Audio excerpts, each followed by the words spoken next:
Abby wanted the wizard to hurry up and see her, but time stubbornly dragged by. In a way, she wished he would refuse. No, she told herself, that was unacceptable. No matter her fear, no matter her revulsion, she must do this. Abruptly, the door opened. The sorceress strode out towards Abby. The noble surged to his feet. "I will see him first." His voice was cold threat. "That is not a request. It is our right to see him first," Abby said without forethought. When the sorceress folded her hands, Abby decided she had best go on. "I've waited since dawn. This woman was the only one waiting before me. These men came at the last of the day." Abby started when the old woman's gnarled fingers gripped her forearm. "Why don't we let these men go first, dearie? It matters not who arrived first, but who has the most important business." Abby wanted to scream that her business was important, but she realized that the old woman might be saving her from serious trouble in accomplishing her business.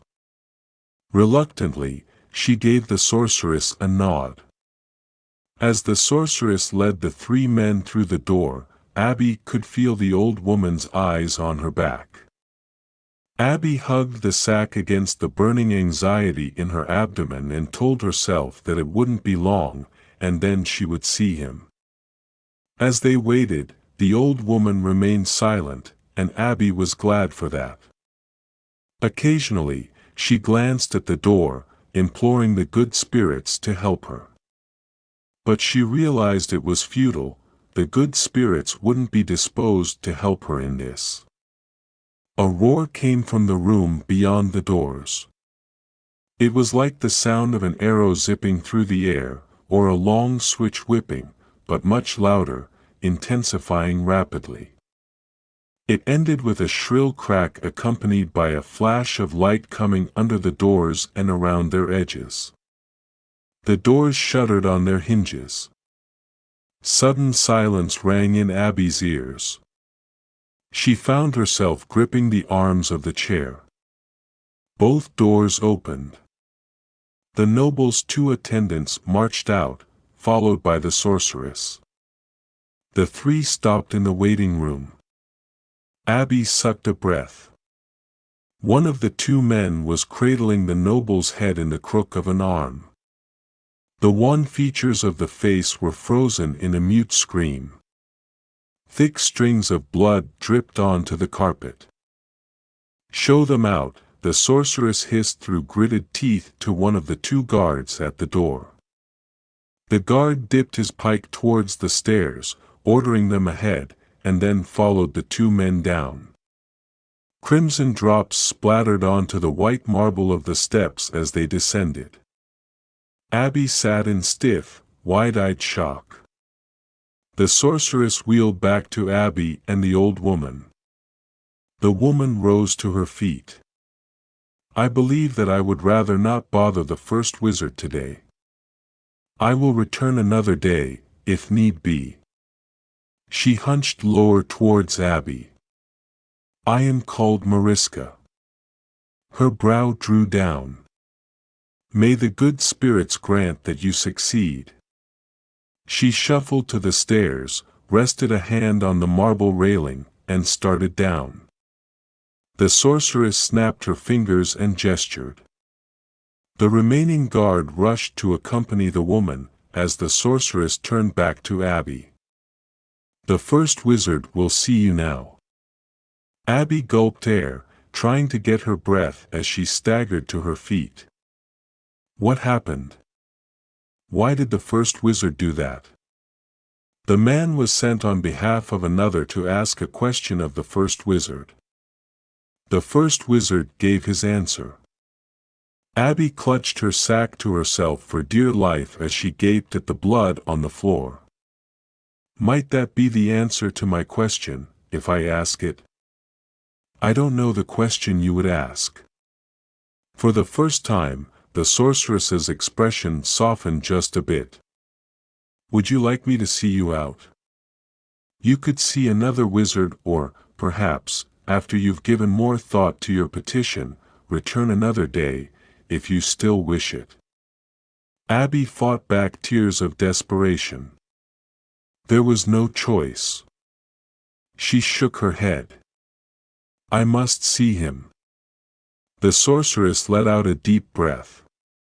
Very well. She put a hand under Abby's arm as if to keep her on her feet. The first wizard will see you now.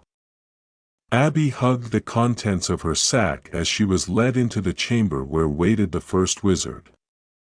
Torches in iron sconces were not yet burning. The late afternoon light from the glassed roof windows was still strong enough to illuminate the room. It smelled of pitch, lamp oil, roasted meat, wet stone, and stale sweat. Inside, confusion and commotion reigned. There were people everywhere, and they all seemed to be talking at once. Stout tables set about the room in no discernible pattern were covered with books, scrolls, maps, chalk, unlit oil lamps, burning candles, partially eaten meals, sealing wax, pens, and a clutter of every sort of odd object, from balls of knotted string to half-spilled sacks of sand. People stood about the tables, engaged in conversations or arguments as others tapped passages in books, pored over scrolls, or moved little painted weights about on maps. Others rolled slices of roasted meat plucked from platters and nibbled as they watched or offered opinions between swallows. The sorceress, still holding Abby under her arm, leaned closer as they proceeded. You will have the first wizard's divided attention. There will be other people talking to him at the same time. Don't be distracted. He will be listening to you as he also listens to or talks to others. Just ignore the others who are speaking and ask what you have come to ask. He will hear you. Abby was dumbfounded. While he's talking to other people? Yes. Abby felt the hand squeeze her arm ever so slightly. Try to be calm, and not to judge by what has come before you. The killing. That was what she meant. That a man had come to speak to the first wizard, and he had been killed for it. She was simply supposed to put that from her thoughts. When she glanced down, she saw that she was walking through a trail of blood. She didn't see the headless body anywhere. Her bracelet tingled so that she looked down at it. The hand under her arm halted her. When Abby looked up, she saw a confusing knot of people before her. Some rushed in from the sides as others rushed away. Some flailed their arms as they spoke with great conviction. So many were talking that Abby could scarcely understand a word of it. At the same time, others were leaning in, nearly whispering. She felt as if she were confronting a human beehive. Abby's attention was snagged by a form in white to the side. The instant she saw the long fall of hair and the violet eyes looking right at her, Abby went rigid. A small cry escaped her throat as she fell to her knees and bowed over until her back protested. She trembled and shuddered, fearing the worst. In the instant before she dropped to her knees, she had seen that the elegant, satiny, white dress was cut square at the neck, the same as the black dresses had been. The long flag of hair was unmistakable. Abby had never seen the woman before, but without doubt knew who she was. There could be no mistaking this woman. Only one of them wore the white dress. It was the mother confessor herself. She heard muttering above her, but feared to listen, lest it was death being summoned. "Rise, my child," came a clear voice. Abby recognized it as the formal response of the mother confessor to one of her people. It took a moment for Abby to realize it represented no threat, but simple acknowledgement. She stared at a smear of blood on the floor as she debated what to do next. Her mother had never instructed her as to how to conduct herself should she ever meet the mother confessor. As far as she knew, no one from Coney Crossing had ever seen the mother confessor, much less met her. Then again, none of them had ever seen a wizard either. Overhead, the sorceress whispered a growl. "Rise." Abby scurried to her feet, but kept her eyes to the floor, even though the smear of blood was making her sick. She could smell it, like a fresh butchering of one of their animals. From the long trail, it looked as if the body had been dragged away to one of the doors in the back of the room. The sorceress spoke calmly into the chaos. "Wizard Zorander, this is Abigail, born of Helsa. She wishes a word with you."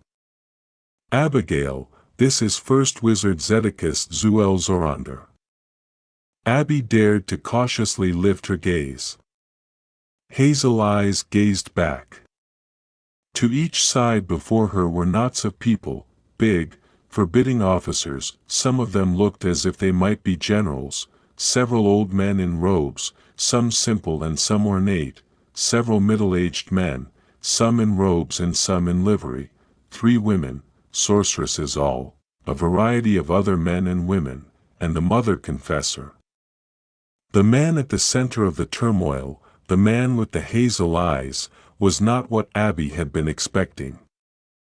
She had expected some grizzled, gruff old man. This man was young, perhaps as young as she. Lean but sinewy, he wore the simplest of robes, hardly better made than Abby's burlap sack, the mark of his high office. Abby had not anticipated this sort of man in such an office as that of First Wizard. She remembered what her mother had told her, not to trust what your eyes told you where wizards were concerned. All about, people spoke to him, argued at him, a few even shouted, but the wizard was silent as he looked into her eyes. His face was pleasing enough to look upon, gentle in appearance, even though his wavy brown hair looked ungovernable, but his eyes. Abby had never seen the likes of those eyes. They seemed to see all, to know all, to understand all. At the same time they were bloodshot and weary-looking, as if sleep eluded him. They had, too, the slightest glaze of distress. Even so, he was calm at the center of the storm. For that moment that his attention was on her, it was as if no one else were in the room. The lock of hair Abby had seen around the noble's finger was now held wrapped around the first wizard's finger. He brushed it to his lips before lowering his arm. "I am told you are the daughter of a sorceress." His voice was placid water flowing through the tumult raging all about.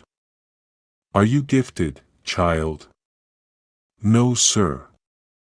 Even as she answered, he was turning to another who had just finished speaking. "I told you, if you do, we chance losing them. Send word that I want him to cut south." The tall officer to whom the wizard spoke threw his hands up. "But he said they've reliable scouting information that the Thurons went east on him." "That's not the point," the wizard said. "I want that pass to the south sealed. That's where their main force went. They have gifted among them. They are the ones we must kill." The tall officer was saluting with a fist to his heart as the wizard turned to an old sorceress. "Yes, that's right, 3 invocations before attempting the transposition. I found the reference last night." The old sorceress departed to be replaced by a man jabbering in a foreign tongue as he opened a scroll and held it up for the wizard to see. The wizard squinted towards it, reading a moment before waving the man away, while giving orders in the same foreign language. The wizard turned to Abby. "You're a skip." Abby felt her face heat and her ears burn. "Yes, Wizard Zorander." "Nothing to be ashamed of, child," he said while the mother confessor herself was whispering confidentially in his ear. But it was something to be ashamed of. The gift hadn't passed on to her from her mother, it had skipped her. The people of Coney Crossing had depended on Abby's mother. She helped with those who were ill or hurt. She advised people on matters of community and those of family. For some, she arranged marriages. For some, she meted out discipline. For some, she bestowed favors available only through magic. She was a sorceress, she protected the people of Coney Crossing. She was revered openly. By some, she was feared and loathed privately. She was revered for the good she did for the people of Coney Crossing. By some, she had been feared and loathed because she had the gift, because she wielded magic. Others wanted nothing so much as to live their lives without any magic about. Abby had no magic and couldn't help with illness or injury or shapeless fears. She dearly wished she could, but she couldn't. When Abby had asked her mother why she would abide all the thankless resentment, her mother told her that helping was its own reward and you should not expect gratitude for it. She said that if you went through life expecting gratitude for the help you provided, you might end up leading a miserable life. When her mother was alive, Abby had been shunned in subtle ways. After her mother died, the shunning became more overt. It had been expected by the people of Coney Crossing that she would serve as her mother had served. People didn't understand about the gift, how it often wasn't passed on to an offspring.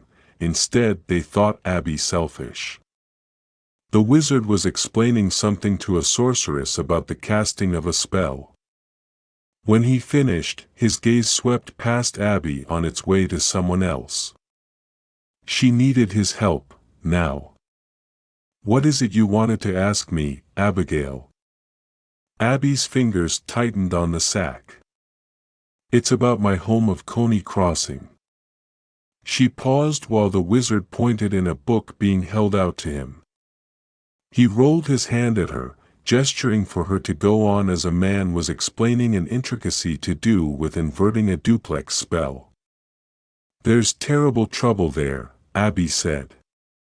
Thuron troops came through the crossing. The first wizard turned to an older man with a long white beard. By his simple robes, Abby guessed him as a wizard too. "I'm telling you, Thomas, it can be done," Wizard Zorander insisted. "I'm not saying I agree with the council, I'm just telling you what I found and their unanimous decision that it be done. I'm not claiming to understand the details of just how it works, but I've studied it, it can be done. As I told the council, I can activate it. I have yet to decide if I agree with them that I should." The man, Thomas, wiped a hand across his face. "You mean what I heard is true, then? That you really do think it's possible? Are you out of your mind, Zorander?" "I found it in a book in the first wizard's private enclave. A book from before the war with the old world.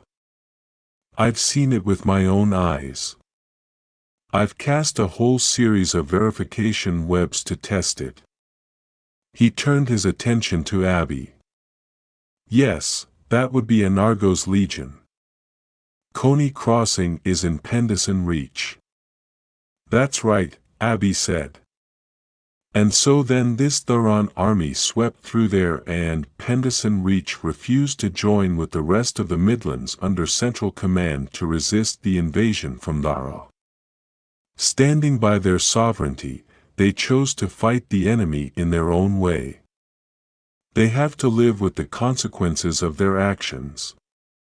The old man was tugging on his beard. Still, do you know if it's real? All proven out. I mean, that book would have to be thousands of years old. It might have been conjecture. Verification webs don't always confirm the entire structure of such a thing. I know that as well as you, Thomas, but I'm telling you, it's real, Wizard Zorander said. His voice lowered to a whisper. The spirits preserve us, it's genuine. Abby's heart was pounding. She wanted to tell him her story, but she couldn't seem to get a word in. He had to help her. It was the only way. An army officer rushed in from one of the back doors.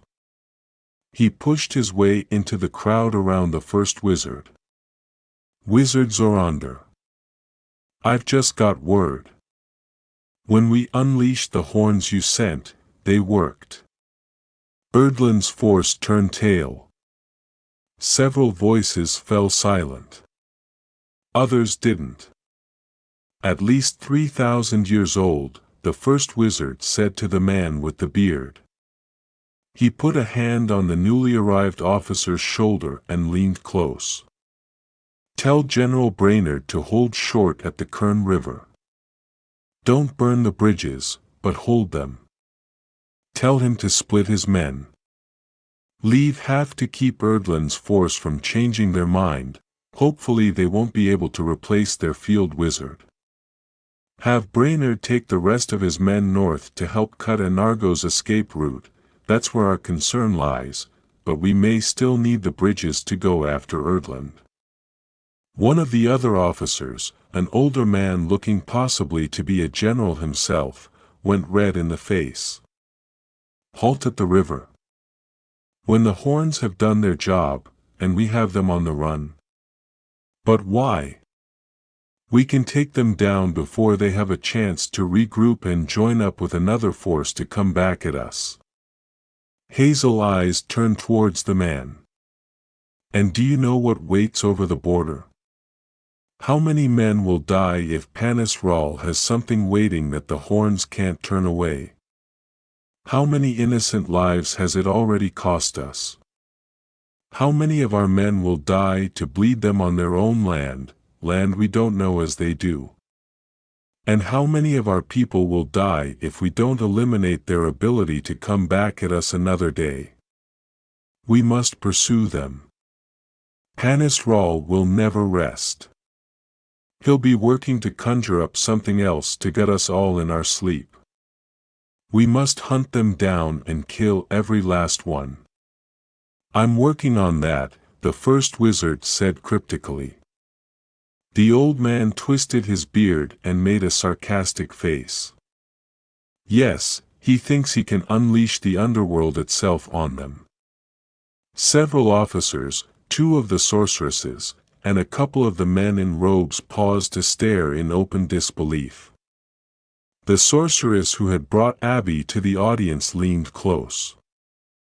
You wanted to talk to the first wizard. Talk.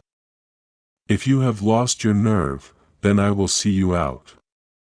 Abby wet her lips. She didn't know how she could talk into the middle of such a roundabout conversation, but she knew she must, so she just started back in. Sir, I don't know anything about what my homeland of Pendleton Reach has done. I know little of the king. I don't know anything about the council, or the war, or any of it. I'm from a small place, and I only know that the people there are in grave trouble. Our defenders were overrun by the enemy. There is an army of Midland's men who drive towards the Tharons. She felt foolish talking to a man who was carrying on a half-dozen conversations all at once. Mostly, though, she felt anger and frustration. Those people were going to die if she couldn't convince him to help.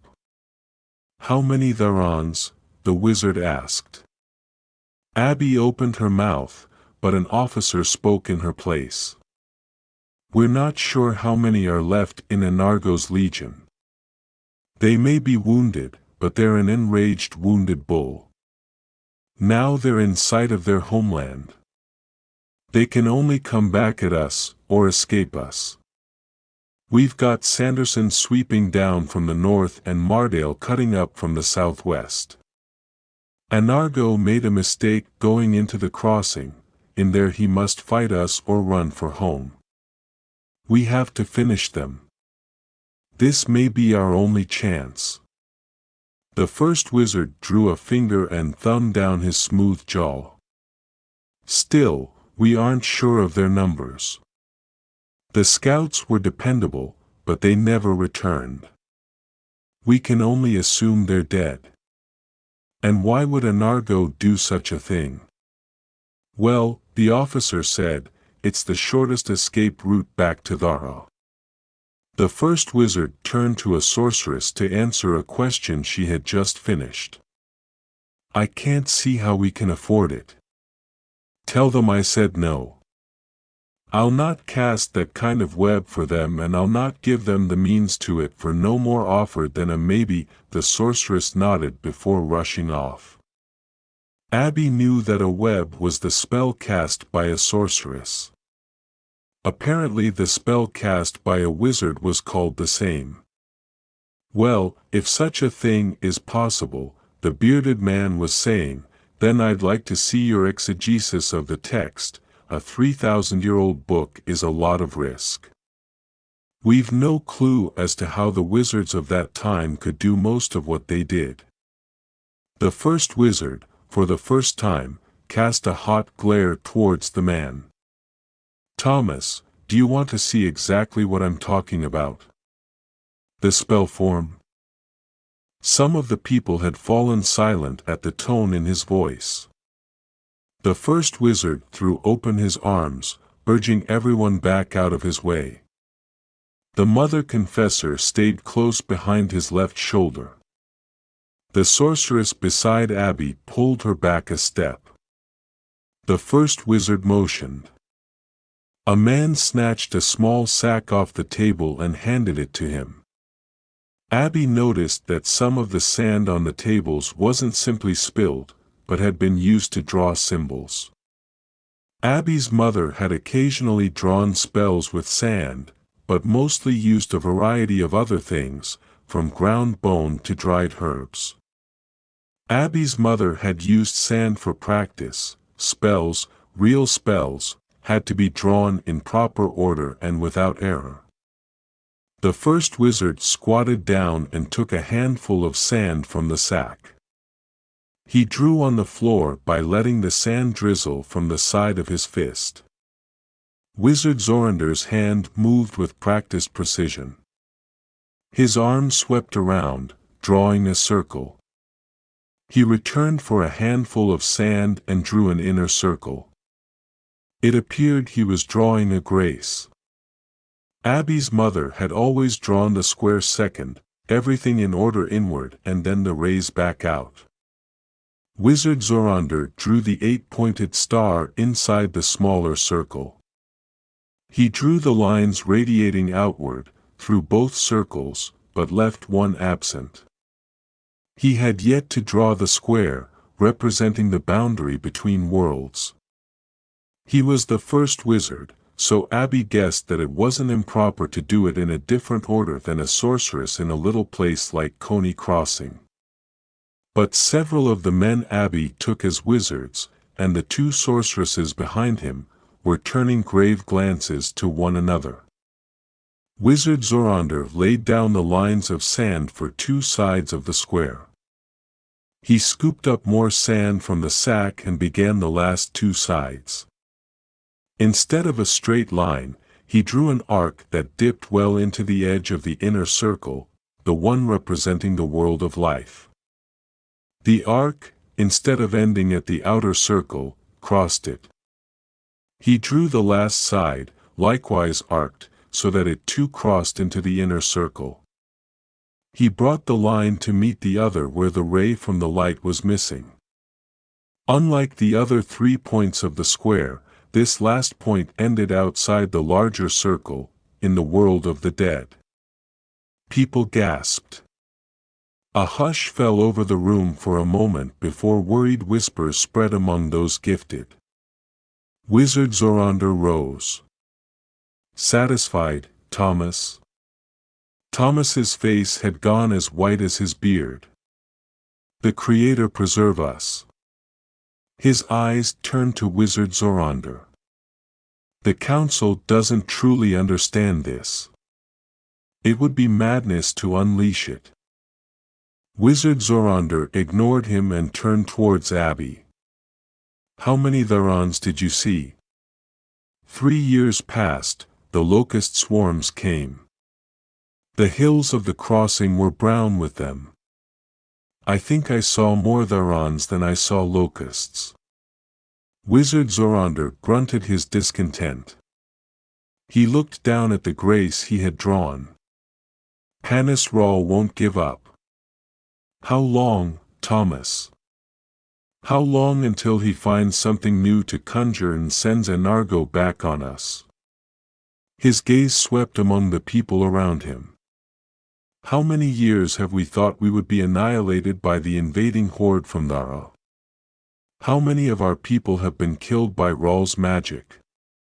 How many thousands have died of the fevers he sent?